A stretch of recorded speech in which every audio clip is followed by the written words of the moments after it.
And I'm going to let Becca and Melissa introduce themselves and we can begin our program. Great, thanks so much, Felicia. So as Felicia said, I'm Becca Bacall, and I am the Program Manager of Health Education at the Norton and Elaine Sarnoff Center for Jewish Genetics, and I'll let Melissa introduce herself too. Thanks, Becca. I'm Melissa Ramos, and I'm the genetic counselor at the Sarnoff Center for Jewish Genetics. And I apologize, that was my partner with our new puppy, Worth Train. So if you hear barking and whining in the background, I truly apologize, especially since this is being recorded. But yes, we're excited to be here to talk to all of you in this virtual world, and I hope you enjoy it. Thanks, Melissa. So I'm going to kick us off, and then I'll hand it over to Melissa in a little bit. If you have questions at any point, we're a pretty small group, so feel free to just unmute yourself to ask them. Do try to stay muted when you're not speaking, just so we don't have feedback. And you can also type in the chat box if you have questions. And then Felicia, if we don't see the questions as they come up, because it's hard to see the chat while I'm sharing my screen, will you just, you can just tell us, you know. I will. Thanks, perfect. Great. So today we're here to talk about primarily about recessive Jewish genetic disorders and the screening that's available to help families that might be at risk.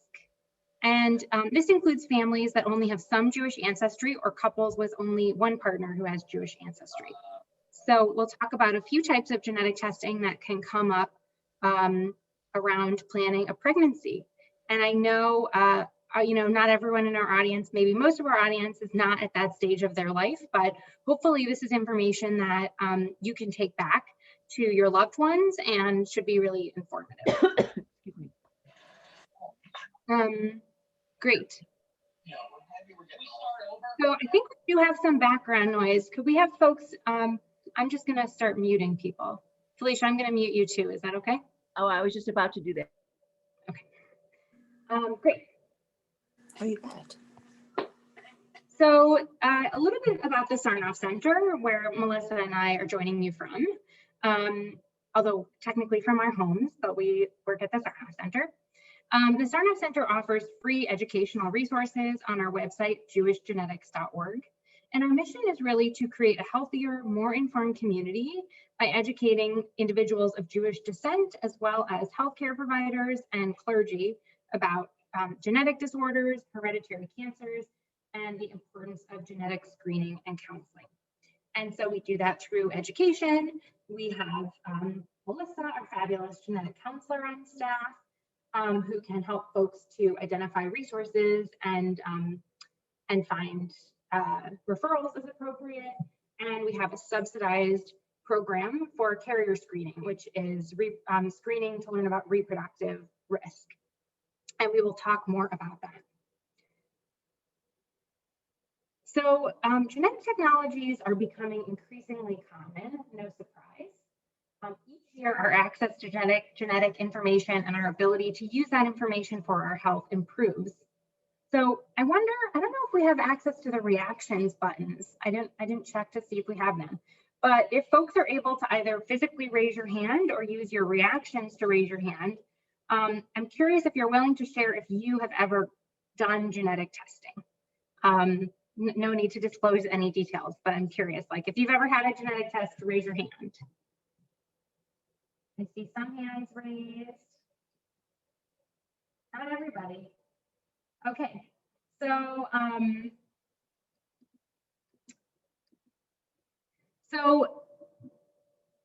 something that I think is interesting, we're not going to talk, well, actually, we will talk about this in a little more detail later, but most folks actually have gone through a genetic test if they were born from the 1960s onward. So maybe some of us, maybe not all of us, because newborn screening became routine in the US in the 1960s. So everyone usually goes through a genetic test as a newborn at the hospital now. And of course, there's a lot of other types of genetic testing that folks will do. So a little bit about what we're going to cover today. I see something in the chat.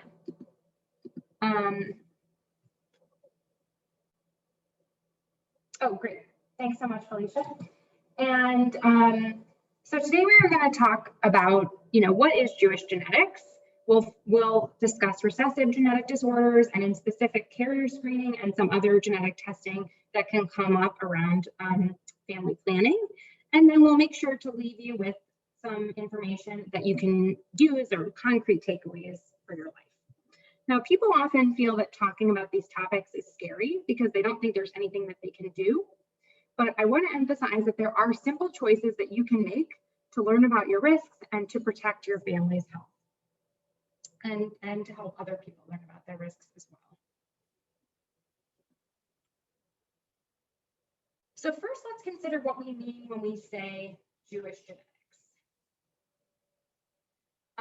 And in order to do that, we have to review some biology. So when we talk about genetics, we're talking about heredity. And that is the process through which parents pass certain genes on to their children. Now, our genes can be thought of as an instruction manual for our body. They're the directions that tell our body how to grow and develop. Now, every person gets half of their genes from one parent and half from the other, and these shape their traits, including their physical characteristics and risk for genetic disorders. Now, genes are packaged into chromosomes, which are this object that looks like an X is a chromosome. And most people have 23 copies of each chromosome. Now, one of the 23 sets of chromosomes determines sex, and typically males will have one X and one Y chromosome, and females will have two X chromosomes. Now, there are some genetic changes to the body that influence our traits, like our hair color and our eye color, but they're not harmful. And there are some other genetic changes that can lead to disease. So I'm seeing a couple of chats. Let me just go check those really quickly. Oh, I'm hearing there's an issue with my audio. Is this any better? Tell me if you're still having issues with my audio. I'll just. It's fading in and out. Sometimes it's okay, and sometimes it's like completely. It's better when I stand close, when I'm close to the computer. Yeah, it's better. Okay, I'll just put my face right up here. But yes, do keep messaging me.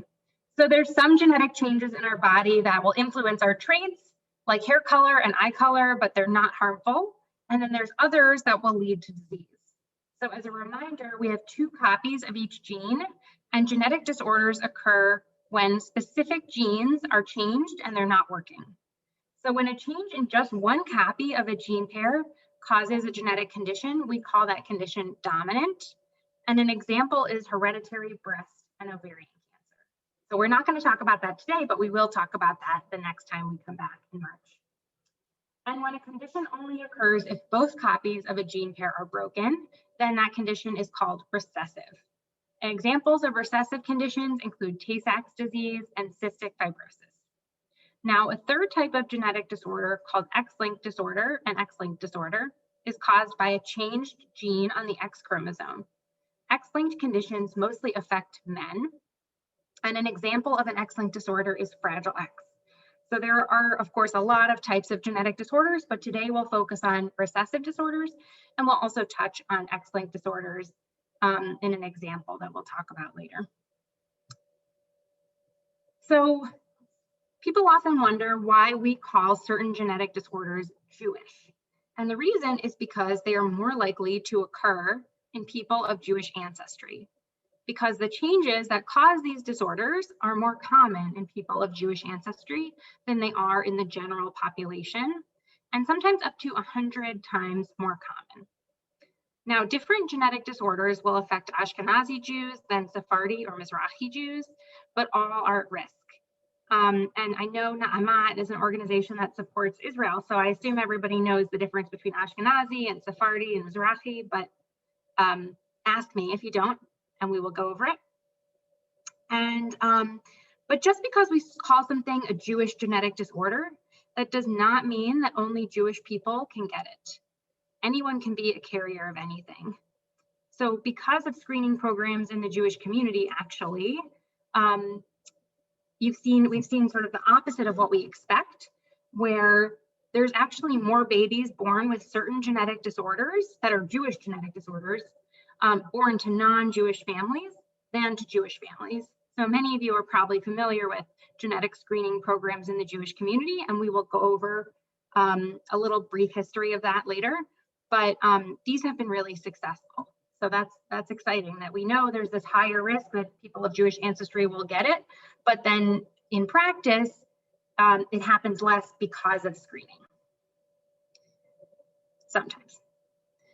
Now, why is it that individuals of Jewish ancestry have this increased risk? The reason that certain disorders tend to be more common among Jews is something called the founder effect. So it's believed that most of today's Ashkenazi Jews descended from a group of only a few thousand individuals or founders that lived 500 years ago in Eastern Europe. Most Jewish people in North America are Ashkenazi. So we're going to focus on them today, or in this example. And because historically Jews have married other Jews, today millions of people can trace their ancestry directly to these founders. So even if just a few of these individuals or founders had a mutation, then that mutation would become more frequent over time. So this graphic illustrates the founder effect. The orange color represents a gene change that can cause disease, and the original population is here on the left. And then due to a founder event like disease or geographic isolation or social isolation, this population decreases until there's only a few left. And this would be the founder group in the middle. And then when that group reproduces only with other folks in that group, a gene change that was originally rare can become much more common, as on the right. So that's a simplified explanation for why we see certain genetic disorders and mutations more commonly in the Jewish community. Now, as I mentioned before, when we talk about recessive genetic disorders, that means that there's a change required in both copies of a gene pair to cause a genetic condition. So that means an individual has two changed copies of a gene, neither of them are functioning. And so an abnormal copy needs to have been inherited from each parent for someone to have a recessive disorder. Now, sometimes an individual may only have a change in one copy of a gene, so they have one functioning copy and one broken copy, and they have a working gene copy that's compensating for the gene copy that's broken. And that individual is called a carrier. So carriers generally have no signs or symptoms of a disease. When a couple is carriers for the same disorder, so two people that have children together, both carriers for the same disorder, they have a 25% or 1 in 4 chance in every pregnancy to have a child that is affected, a 50% chance that the child will be a carrier, like his or her parents, and a 25% chance that the child will inherit both normal copies of the gene. So you can see here a chart sort of explaining this chance, and that's a roll of the dice with each pregnancy. So what this means from a practical perspective is that many carriers do not have a family history of the disease, and they don't know that they're carriers until they have children affected by a recessive disorder, excuse me. Now, 1 in 4 people of Jewish ancestry carries one of these Jewish genetic disorders. So that means that there's 10 of us here. So around 2.5 of us, if we all had Jewish ancestry, would be carriers for something. And because it's common to be a carrier for something, even though each individual disorder is rare, it's important to be aware of these issues, not just for couples with some Jewish ancestry, but for everyone. I think this is just a really striking statistic. Now, a few more facts about carriers of recessive disorders. Every person carries genes that could cause disease. So it's not just something that Jewish people have to deal with. This occurs in every population, and every person is thought to have 6 to 8 mutations that could cause disease. Carriers generally don't have symptoms of the disease, but in rare cases, they may be at risk for other health conditions because of the gene change they carry. And I think Melissa is going to touch on this later. And most carriers will have no family history of a genetic disorder. So we commonly hear at the Sarnoff Center, people say, no one in my family has one of these disorders, so I don't think I have to worry about it. But because these are so rare and they only occur if someone inherits a mutated gene from each side of their family, usually the first time someone in a family gets this disorder, that's what their parents say. They say, we didn't know we had this risk. We didn't know anyone in our family who had this, because that's how rare genetic conditions work. So not having a family history of it doesn't mean that you're not at risk, which I realized was a lot of negatives. But basically, it's still something to think about and to screen for, even if you don't have a family history. Now, all recessive Jewish genetic disorders are rare, but some are less rare than others. So here are a few of the recessive disorders that are more common in people of Jewish ancestry. And I'm curious if folks have heard of any of these before, if you could raise your hand or just otherwise indicate. Yeah, so it seems like some people, everyone's heard of some of these. Great. So a little bit about each of these disorders. And I should also say the numbers in red in parentheses are the carrier frequency. So that's the proportion of people of Jewish ancestry who carry each of these disorders. So for example, if there was 15 of us and we all had Jewish ancestry, the probability is that one of us would be a carrier of Gaucher disease. So, so a little bit more about each of these disorders. Gaucher disease is mild to severe, so it depends on the case. It can cause bruising, fatigue, and anemia, and is treatable. Tay-Sachs disease, which is probably the one that most people have heard of, affects the nervous system and is typically fatal in childhood with no treatment. Cystic fibrosis causes a buildup of mucus. It affects the lungs, the pancreas, and the digestive system, and is life limiting, but there are treatments. So the life expectancy for folks with CF has gone up and up and up. I think it's in like the 40s now. And familial dysautonomia affects the nervous system. It causes developmental delays and is ultimately fatal. But again, the life expectancy for that has increased.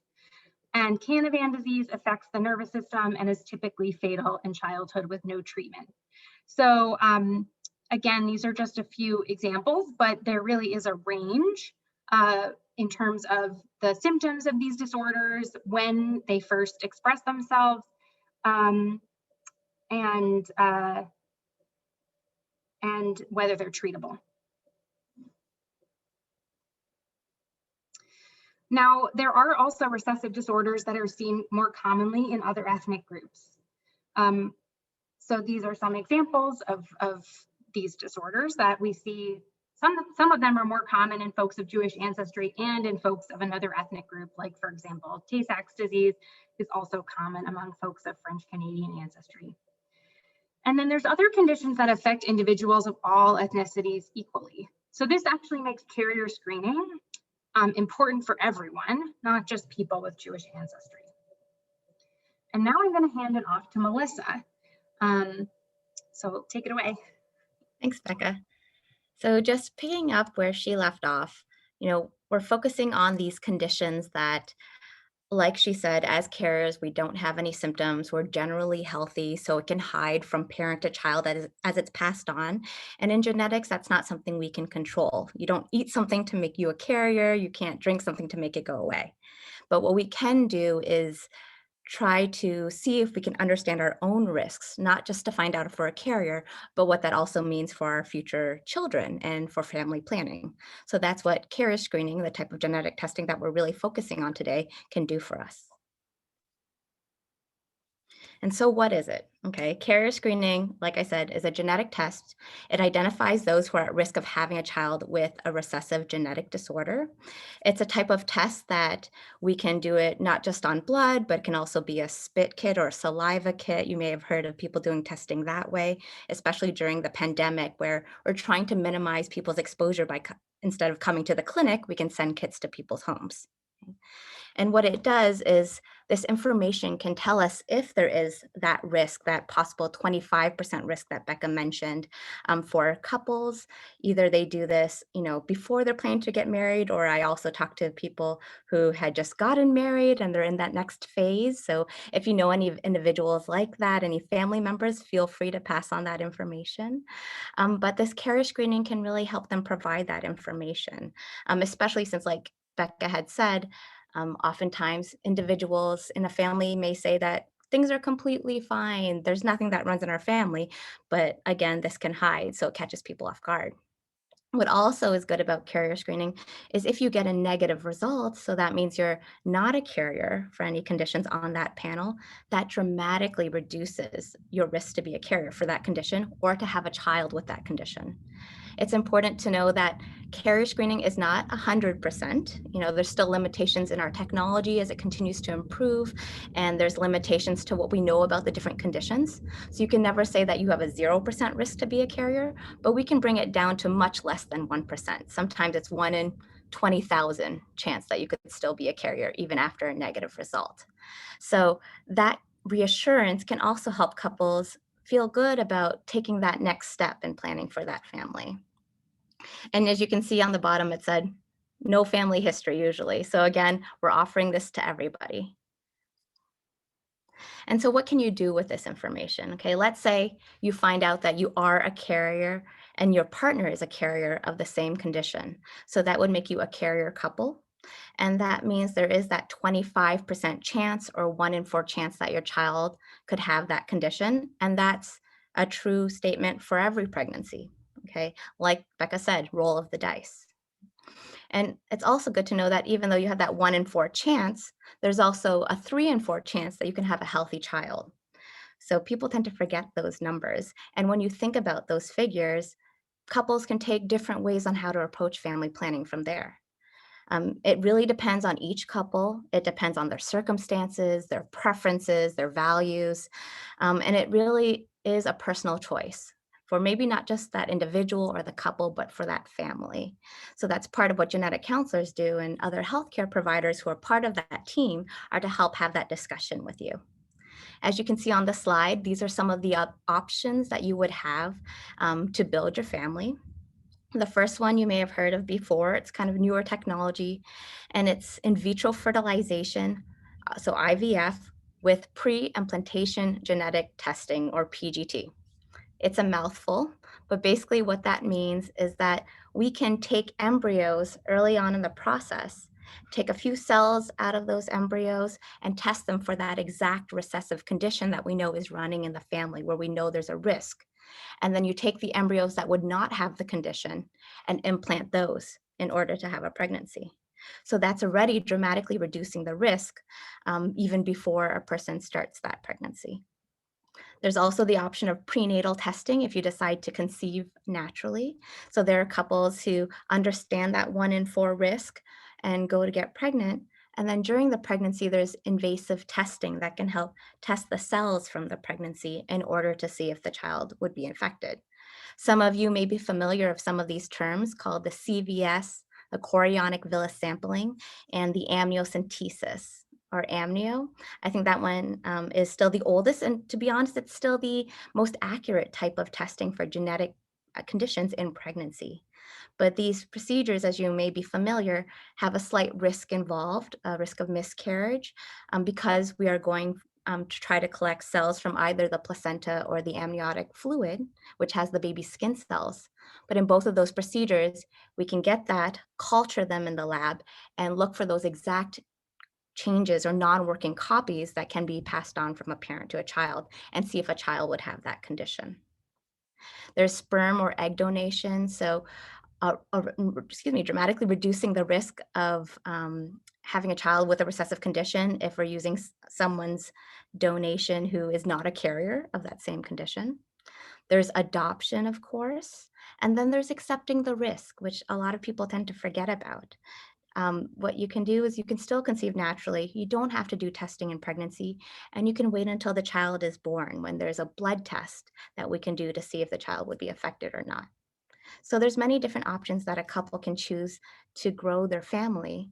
And it really is a discussion that needs to be had. So that's why carrier screening ideally is best to be done even before you're pregnant. That is my ideal patient, is when I see them and we can do this testing. There isn't as much time sensitivity involved, so they can take their time in getting that information and have that time and not need to rush about how they want to next approach family planning.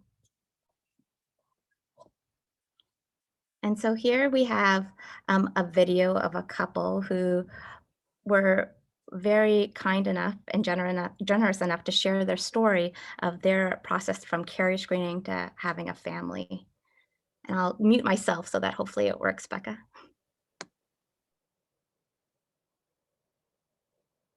That Sorry, everybody.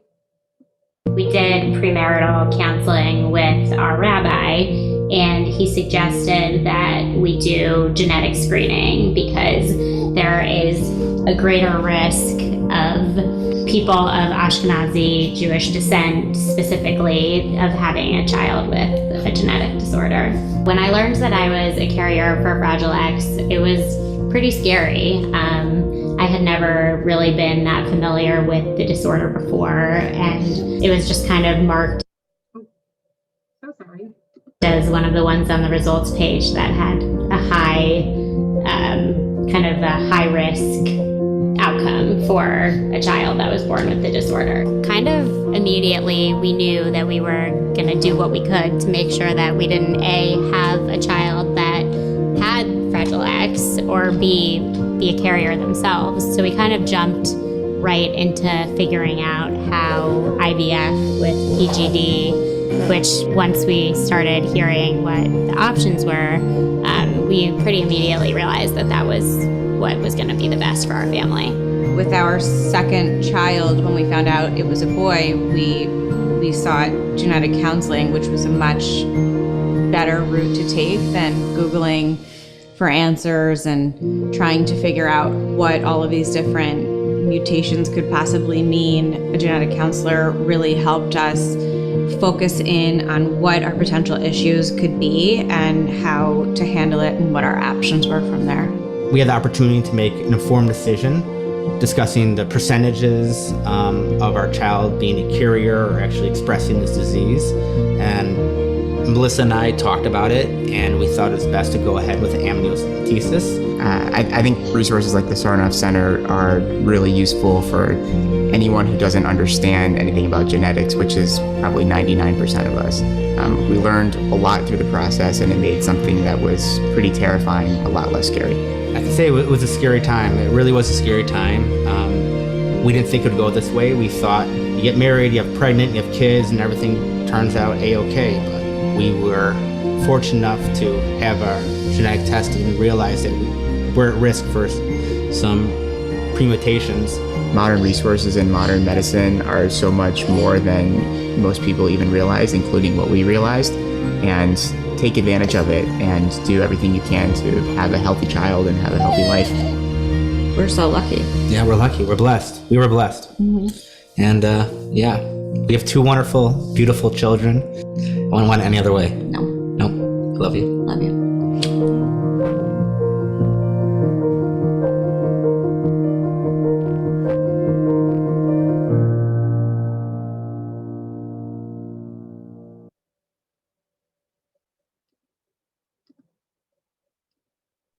Thanks all.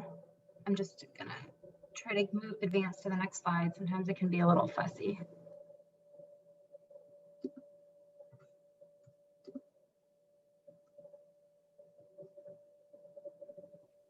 And while Becca does that, just talking about that video a little more, again, we appreciate these couples coming together to share, what they're going through. I think there are a lot of couples who, like they had said, they weren't expecting this. They may have been familiar with carrier screening in the past or have heard of some of the recessive disorders like Tay-Sachs disease, but you never think that it's going to happen to you.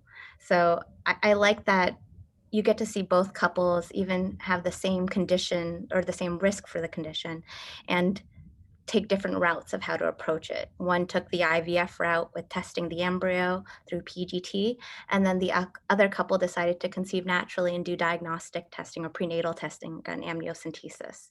So again, really emphasizing that it really is a personal choice with each of these couples.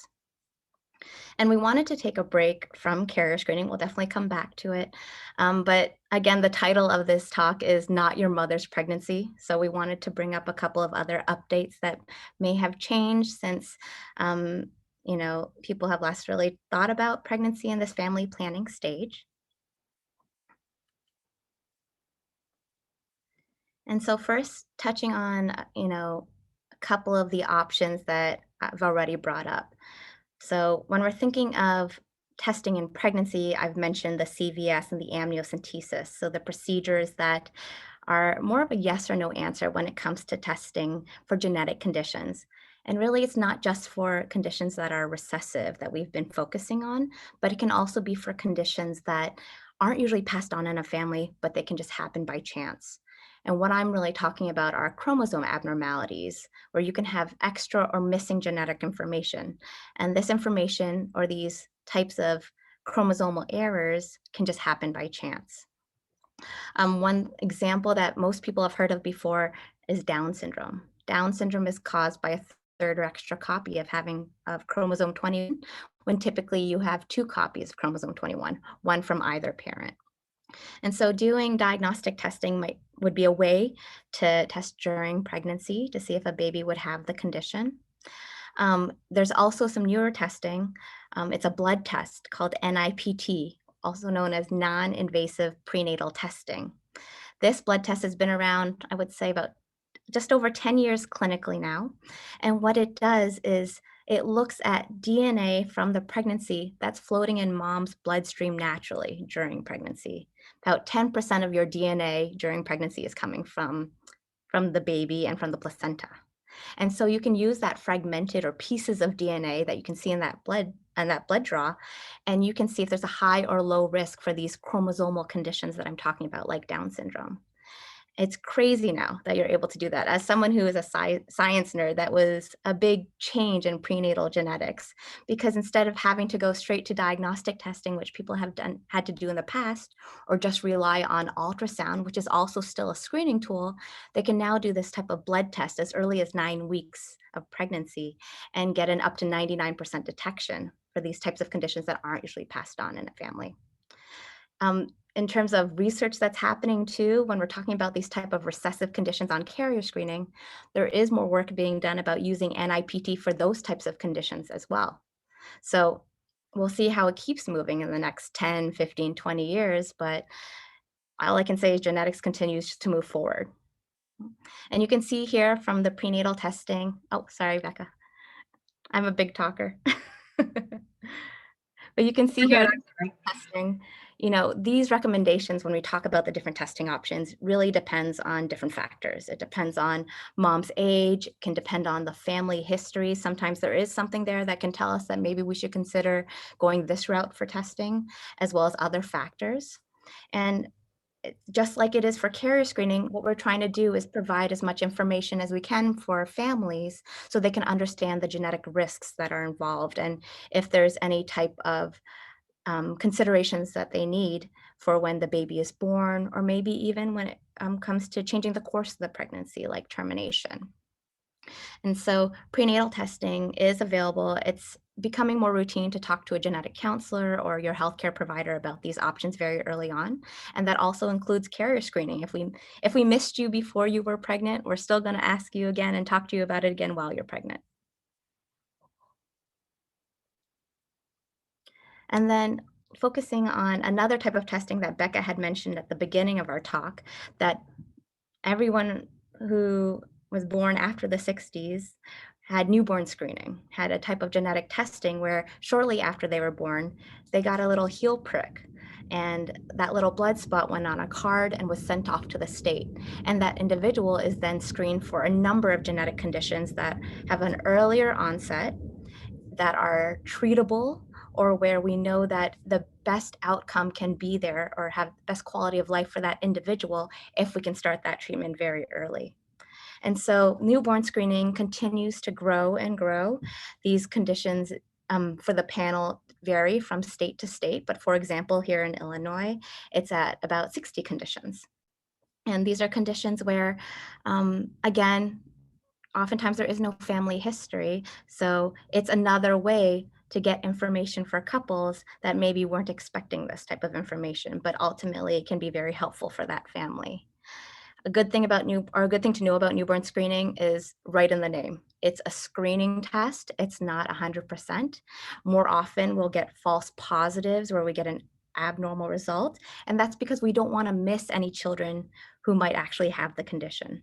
So newborn screening is a starting point where if it does come back as flagged, then the pediatrician lets the family know, and the family are brought in for follow-up testing to confirm or rule out what was identified on the newborn screening. And with the state, no news is good news. So if you don't hear anything about this test, there are many couples who had no idea this was happening. That means it came back normal. I'm not that type of person. I like to tell everyone no matter what the results are, but the state has other things to do, I guess. And so when we do these talks, I always have to do a plug, okay? And that plug is about my profession, genetic counseling. Most people haven't heard of a genetic counselor unless they know someone or they themselves have gone to genetic counseling. And we are a group of professionals who are trained in clinical genetics as well as psychosocial counseling. We're in many different specialties, just like other healthcare providers. So I focus on prenatal when I'm not at the Sarnoff Center, but there's also cancer, pediatrics, neurology, cardiology, and we continue to exhaust that list. And then we're moving on beyond the traditional clinical role too. So there are genetic counselors in public health, there are genetic counselors in industry like commercial testing and DNA companies like 23andMe, if anyone's heard that. There are genetic counselors all over that company when it comes to the customer service and the interpretation of results, all the way to the marketing and the education. So what we try to do is really empower our patients, these individuals that we're speaking to, about their genetic risks in the family. And like Becca said, not to scare anyone, but to provide them the information that they may need to take any next steps. So when people come to talk to us as counselors, it is just a discussion. And then in the end, if we find out maybe genetic testing might be something that's available to you, we work with you to understand if that testing is worth it. You know, should you do testing? And if you don't, that's okay. We'll support you regardless. And Becca had mentioned Tay-Sachs disease. Everybody seemed to be aware or familiar with this condition. And we always like to go back to where we started. So that success story of what carrier screening was and how it's come to where we are now. And so Tay-Sachs disease, just a little bit more about it, kind of reiterating what Becca said. It's a condition where you have a buildup of a substance that the body can't break down. So that buildup can affect the nervous system. And so what really caught couples off guard in the beginning, and still now, depending on that couple, the children are born healthy. They're born normal at birth, and then it's not until they're 3 to 6 months old where their development starts to go backwards and they start to regress. And this can lead to many issues, but then ultimately it becomes so rapid or severe that children can die by the time they're 5 or 6 years old. So this was devastating for many communities, and particularly the Jewish community, because like Becca said, Jewish individuals, French Canadian individuals, and Cajun population as well, all have an increased risk to be carriers of this condition. But because of carrier screening starting in the 1970s with Tay-Sachs disease, the Jewish community in particular became more informed or more knowledgeable about it. And so they did community-wide testing to see who's a carrier or not, so people could understand what their risk is to have a child with that condition. And ever since that carrier screening took place, you can see by this chart that from the 1970s on, that there are now more children born with Tay-Sachs disease to families who are of non-Jewish descent, because they don't have that same information or that same community-based screening that the Jewish population has. And it's good to be clear that carrier screening doesn't eliminate the risk for the disease in the population. Okay, this decreased number of Tay-Sachs births to Jewish individuals does not mean that the carrier frequency went down, because individuals are still having children who are carriers like them. Okay, so that number still exists, and that's why Becca and I are here. That's why we still talk about carrier screening, because that risk is still there, and we still want to continue to make people informed. And this is a common question that we get. So a couple of key notes about carrier screening is that if you're not Jewish, or I've heard people say only a little Jewish, so maybe just on mom's side or just on dad's side or a quarter Jewish, there's still that risk, okay? Anyone, all groups of people have genetic risks. And like Becca said, we call these Jewish genetic disorders because there's an increased risk to be a carrier, but anyone can be a carrier of anything. Okay, so Jewish genetic disorders don't just affect people of Jewish descent. And then even again, if there is a little bit of Jewish in your background, you still have that increased risk. And so carrier screening is still an important conversation to have. And that's why we also talk to a lot of interfaith couples as well, because there's still that possibility. So the next step, we've talked about the genetic disorders. We've talked about what carrier screening is. We've even jumped ahead when you're pregnant and what type of testing you have there. But let's go back. So how do you get carrier screening, right? And there are a number of different ways that's available. Depending on your area, there are different community-based programs like the Sarnoff Center. We have our subsidized carrier screening program that it's all telehealth. So it's an educational course online. You take a quiz online, and then I'm actually the main GC that you talk to. So I would go through your family history and we go back and forth, and I even call you with the results. There's national programs just like that as well.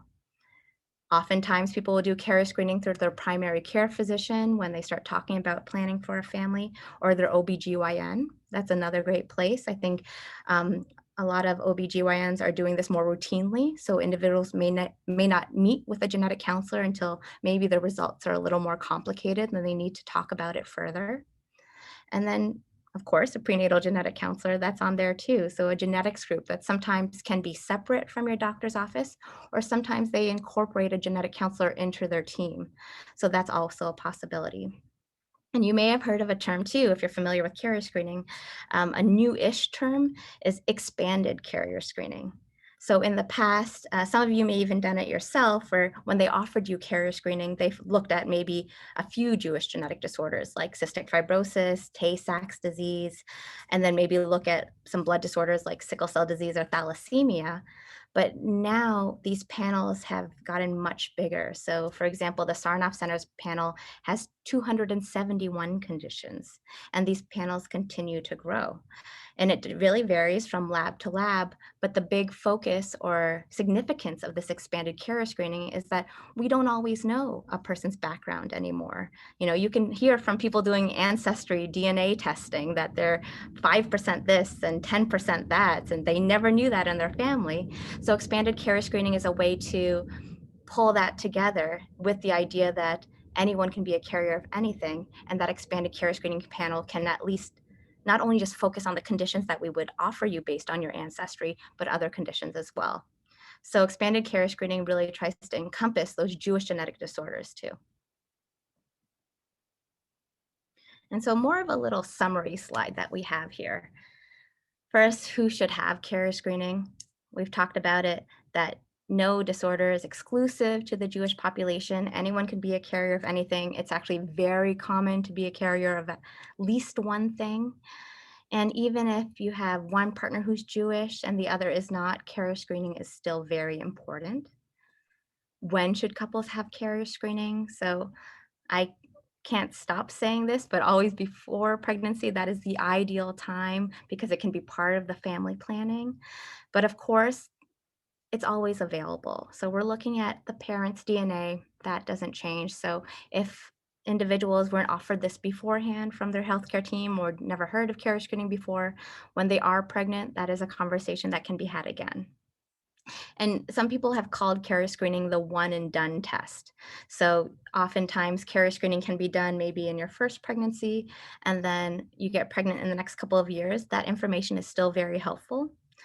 The only time that I would really offer maybe updated or additional screening for a person, if it's been a while and the panel has increased more, so maybe jumping from 76 conditions to like 200 conditions, or if the accuracy or technology has improved so much that the detection rates are even better. And then I would then talk to that patient or that individual, say maybe it is something to consider. So that's very different from the chromosomal abnormalities that I talked about, like Down syndrome, where I said that's not usually inherited in a family.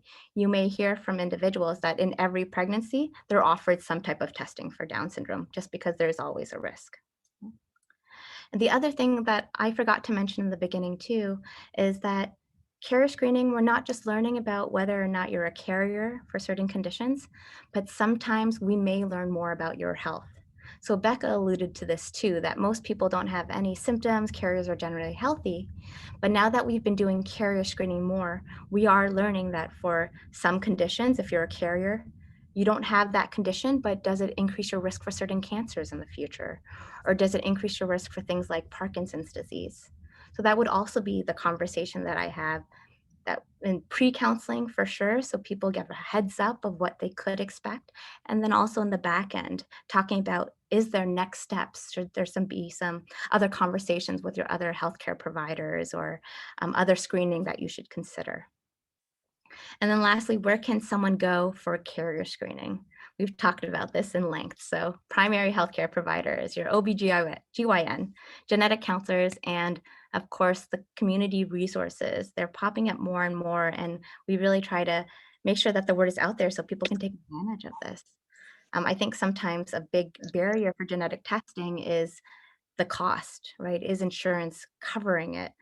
And at this point, it's kind of hit or miss. I think with carrier screening for the ancestry based, so focusing more on the specific conditions where someone has that increased risk, they are more likely to cover it for insurance. But if people are trying to do this expanded carrier screening, which is becoming the norm, insurances are a little more wishy-washy. So considering some of these subsidized carrier screening programs can give couples an opportunity to do this type of testing that maybe they couldn't do through their own healthcare provider. And here's a list of some of the community resources available. Of course, we put ourselves on this list. The Sarnoff Center is available for Illinois, but then you can see there are other states available that have similar programs. And JScreen, I believe, is the national program that's available for individuals to do carrier screening.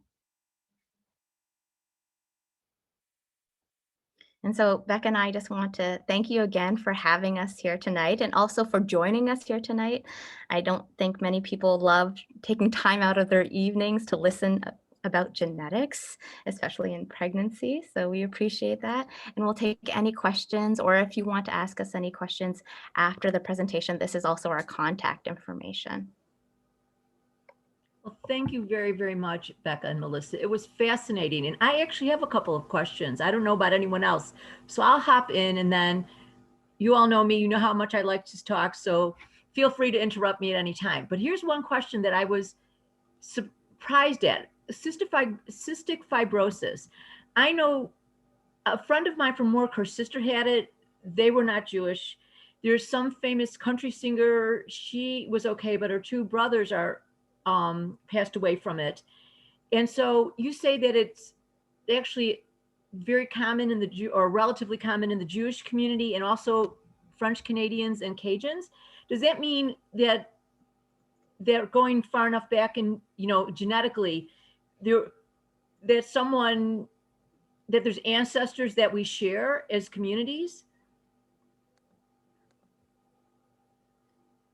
So that is a possibility. There were many French Canadians who had come from Europe to French part of Canada and had immigrated there. But the other idea is going back to again, it's not necessarily based on ancestry either, right? That it can start off where individuals come from a smaller village and have that similar founder effect. So it's not just happening, it didn't just happen to the Jewish community. And just to give you some idea about the numbers, so it's, I think, about a 1 in 27 risk for a person of Ashkenazi Jewish descent to be a carrier of cystic fibrosis. For someone who's of a Caucasian descent, it's about the same. It's about 1 in 25 or 1 in 26. So that number is still there, but that's increased risk compared to those who maybe are of who are Black or African American. I think the number goes down to like a 1 in 46, or for Asian, it goes down to like a 1 in 60 something. So that's where the ancestry can play in, but really, everybody can still have that risk. And I'm sorry, Becca, if you wanted to add to that. Yeah, just to emphasize, like there's some randomness involved in genetics, that these mutations could have randomly shown up in two different populations just because there's sometimes the body works in mysterious ways. I know that's what I find so unusual is like two separate populations where a gene will mutate in each one to create a similar, if not exact, illness. So that's why I was asking the question, but I guess that's true. And then the other thing is do you find that people where both parents are non-Jewish occasionally contact Sarnoff for testing?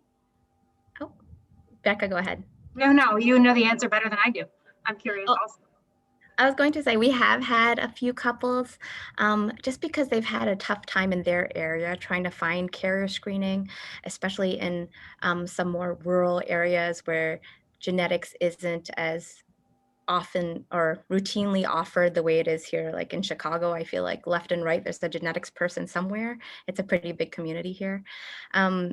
So we've definitely had people reach out even from Canada, ask us if we know of any national groups.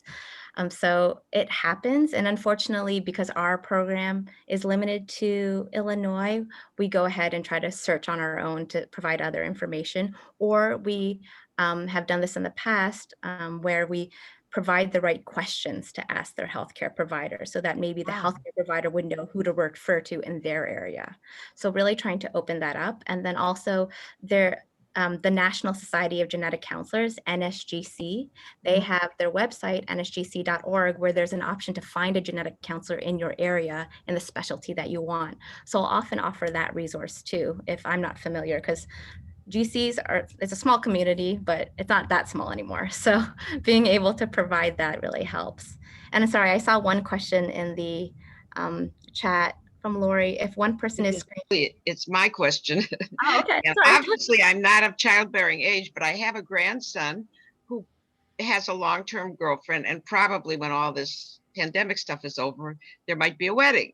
So I'm interested in this because in her family there was a child born, and I don't know, it's like a cousin of hers, and I don't know if it was a genetic disease, but the child was born with some terrible problems.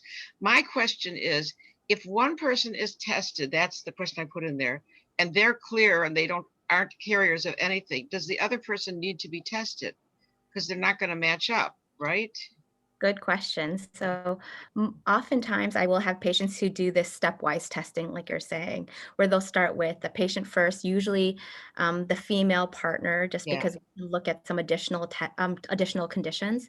And then if she has a negative result, then we don't necessarily have to test the partner unless they want that additional information for themselves. But if I knew that there was something else running in the family that maybe isn't on that panel, I might still talk about additional testing. So the family history also still helps in the conversation. So it just depends. And then honestly, I think a big factor why a lot of couples do the stepwise approach is the insurance side of things. So if you don't have to pay additional testing for the partner, then you can put that towards anything else that's expensive in the pregnancy or after the child is born. So now, do you recommend that even if you're past childbearing age, genetic testing, just based on your comment that sometimes even if you're not, a carrier and not someone who actually has the illness, that it can affect your health going forward in ways that we're learning more and more about? So is this something that like someone my age might consider? Do you know what I mean? Because I never had kids, so there was no reason to get tested. I'm assuming my siblings and I know one cousin definitely did, but I don't know. So, I mean, is it something that's not, at least a somewhat reasonable idea to consider, even if you haven't had kids, because you might be a carrier, which might be affecting your current health? Melissa, I'll let you take this one too. Oh, sure. So we'll chime in if I forget anything, but when it comes to carrier screening, we're really focusing on what it could do for a family. So most of those conditions are more earlier childhood onset. So it wouldn't be as helpful to help diagnose someone with certain conditions. So when I talked about that possible risk risk later in life, those are things we would call incidental findings. That's not what we're actually looking Okay. for. But we don't want anyone to be caught off guard if that's what does come up, right? So Mhm. if you're thinking that maybe a person themselves might have a genetic condition or they have certain symptoms that can be connected to something, I would recommend that they first talk to their doctor and start the process there. And then maybe it might get to a point where they'd want to speak to someone like a geneticist where they can do a clinical evaluation. So it would be a different route of type of testing. Okay, because I mean, I laugh, but I mean, what runs on one side of my family's is they're now calling it Alzheimer's. And that's where I personally am always curious, because is it, you know, I've often wondered, does it show up more in Jewish communities? Is, you know, although it's not a young baby, you know, a young child's kind of illness. So I always have things like that in the back of my mind, you know, those kind of illnesses that crop up later in life. But I will stop asking questions and let someone else get a word in edgewise. Well, and just to touch on that too, when it comes to Alzheimer's disease, there's still a lot of research happening for the genes that are associated with the condition. They have made some connections, but it's not as clear cut as, for example, the conditions on the carrier screening panel. Well, we know there's an exact gene involved. So there definitely is a genetic component to Alzheimer's disease, but to provide an exact risk number is what makes it more difficult. And then of course it's multifactorial. So lifestyle, environmental factors, they can all play a role in how that can present in a person. Thank you. I really appreciate you answering all my questions. Mhm. Any other questions? Like I said, I've been asking several. So does anyone else have a question before we thank Becca and Melissa and wrap up the evening? I guess that's it. Thank you so much. I was totally fascinated. Yes. Thank you. With Thank you. if Very you can see my good. hands, it's a little hard, but thank you so much. Oh my God, I found it so fascinating.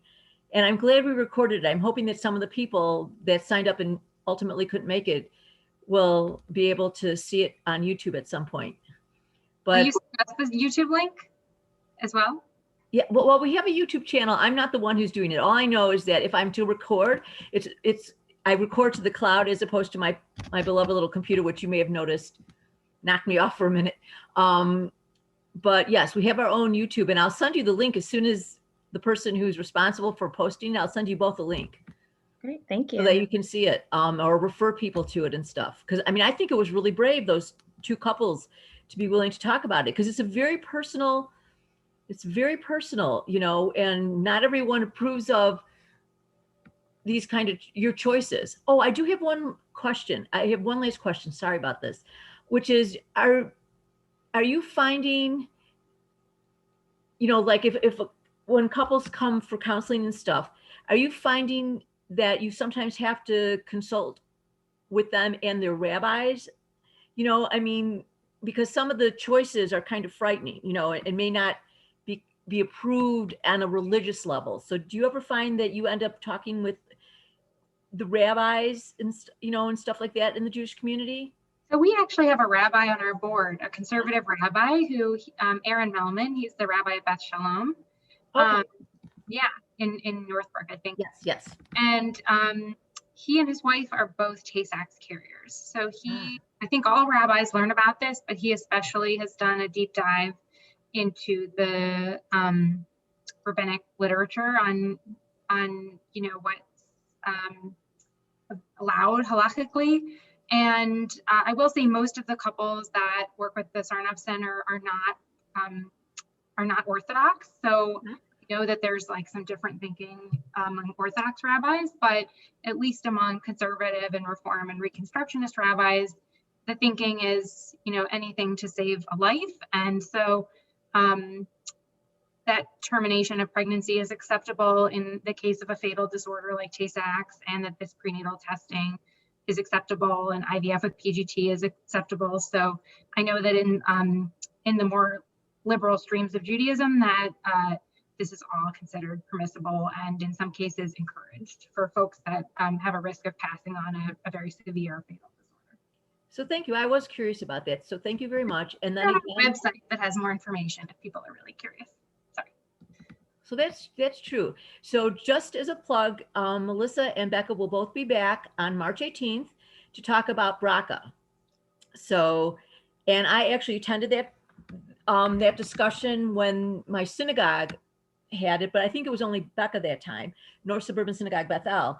And it is, again, very interesting and very helpful. And I thought I knew a certain amount, but I really learned how little I actually knew. And so I was really glad to be able to attend the program. So tell all your friends, and I hope to see you all at the next program. And again, thank you, Melissa. Thank you, Becca. Thank you both so much. Thank Take you. care and stay safe and warm. You too. Take care. Bye-bye.